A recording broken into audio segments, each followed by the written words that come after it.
Hey everyone. Well, it's Friday again. Thank gosh. It's been a week. Um, had some rain. Basically, just bad weather. Made a little bit of a long week with some rain.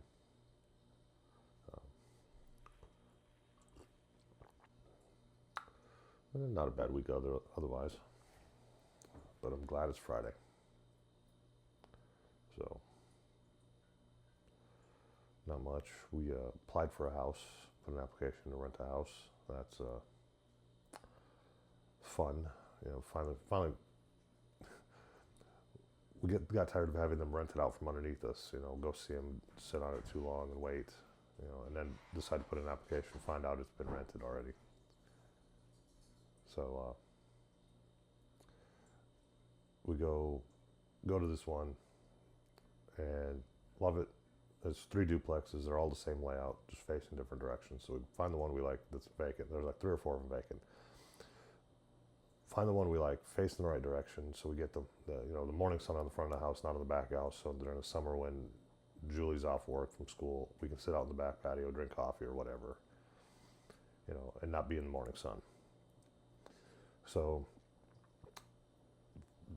we find the one we like and put an application in that day, and pay for it and everything else like that. The office manager is out for a week.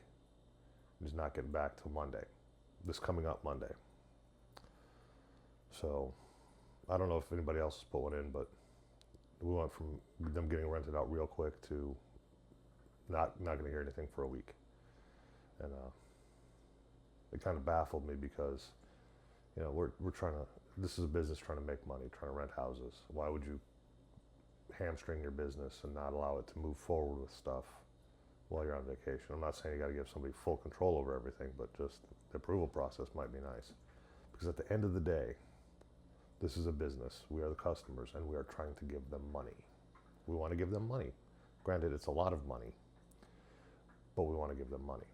That's why are we making this difficult? I never understood it. There's a couple businesses. I think U-Haul is closed on the weekends. When do most people need a U-Haul? The weekend. There's a couple other local businesses that are open 9 to 5, Monday through Friday, and their primary customers are evening and weekend shoppers. There's a gun store that I went into, and the guy was complaining about not selling any guns. Well, he's open Monday through Friday, 9 to 5, and closed on the weekends. Well, the people you're selling to are at their jobs to be able to earn money to buy the guns you're selling. I know I don't have a business degree, but I think I've gotten to the root of the problem here. You know, but their business, not mine. And my business the business I work at is open 9 to 5, 10 to 5, and 10 to 6. I mean, Tuesday, Thursday, it's open until 10 to 6. You know, but a lot of customers are schools, businesses that are open at that time. There's not a big call for being open on the weekends. Because our primary businesses are schools, school districts, and other businesses. So it makes sense for us. Some it doesn't, but whatever. None of them are my business. I just work there. And anyways, so now we're still waiting for that. It's been a long week because of that. So, you know, uh, yeah, we've got a few plans for this weekend. Kilgore's Geekend. Um, is coming up this weekend, 2nd, 3rd of May. I'm gonna go to that. It's important to me for reasons other than just what the topic is. It's last year when I first moved into this house. I stayed in it. I was in it about a month and a half, or month. The guy came in March, and May hit, and the weekend hit, and I finally said, I'm not going to sit in my house and just waste away. I'm going to get out and go do things and live my life. And That's when I really started to take back my life after the divorce and everything else, and losing the kids, to the divorce. They're still alive, thankfully, but losing them, um,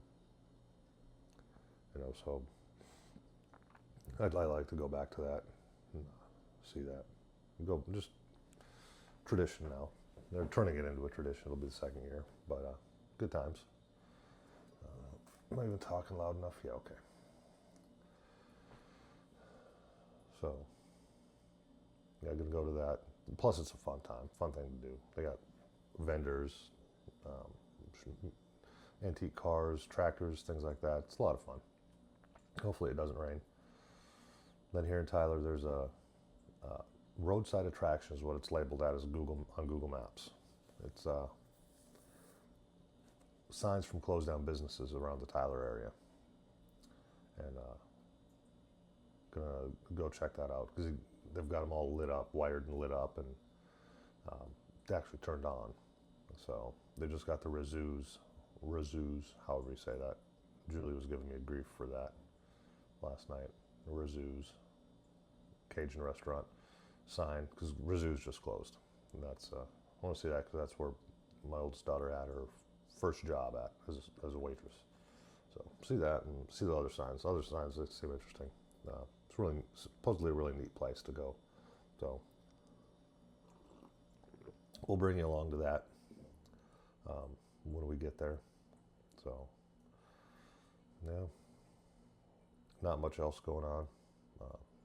Sure, it'll be a fun weekend. Hopefully it doesn't rain. Been a lot of rain the last few days. So yeah, that's about it. Not much else going on. Not that I need more going on. You know, we're just trying to save money because our pet deposit. We've got 2 cats and a dog. We're trying to save money for our pet deposit, which is $400 per pet. So we're going to pay $1,200 for pet deposit, on top of a $1,500 security deposit, and on top of $1,500 for the first month's rent. Yeah, so we're trying to save money for that. So it's a wee bit of cash that we've got to come up with. Well, we're there, we got it, but try not to blow it, So plus, at some point in time, I need to get my truck fixed. The locking mechanism on the front passenger door is intermittent at best. Sometimes it works, sometimes it doesn't. When I take Addie to school on Wednesdays, she has to ride in the back seat because it may not unlock when we get there.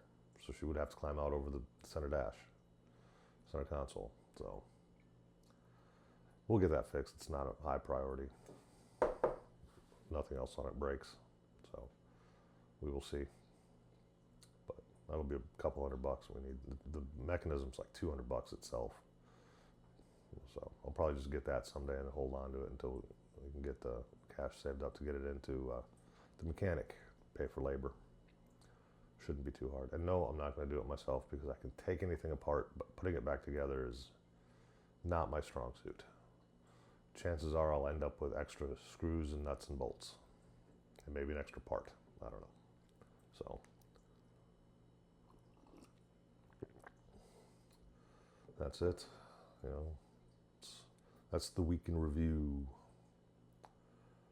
Next week, Monday, hopefully we hear about our new place. We'll show you shorts of that. The people seem to like the shirts. Yeah, I work at a print shop that handles a lot of shirt printing, and we make custom shirts. And I've made a few for Julie. So people seem to like those. Got quite a bit of views on the last videos. So hopefully see more of those. I'm trying not to make tons and tons of shirts. Here's Milo. He's meowing. I don't know if you can hear him. But people seem to like that. What other kind of stuff does anybody want to see? I mean, I'm just sitting here talking to a camera or my phone. So, I don't know. Me sitting at a computer working on Adobe Illustrator is not as interesting as you would think it is. But no, here's Milo making an appearance. Yeah, hi, Milo. He's a good boy. He's covering the camera right now. There it is. He's got to sniff the mic, make sure it's safe. No, it's not a toy. He's orange, very orange. I'm losing to a 8-pound cat. So, well, I think I'm going to wrap the video here so I can fight off Milo or defend myself from Milo's onslaught against my microphone. So, I'll talk to y'all later. Look out for the videos this weekend, and yeah, we'll see you later. Bye.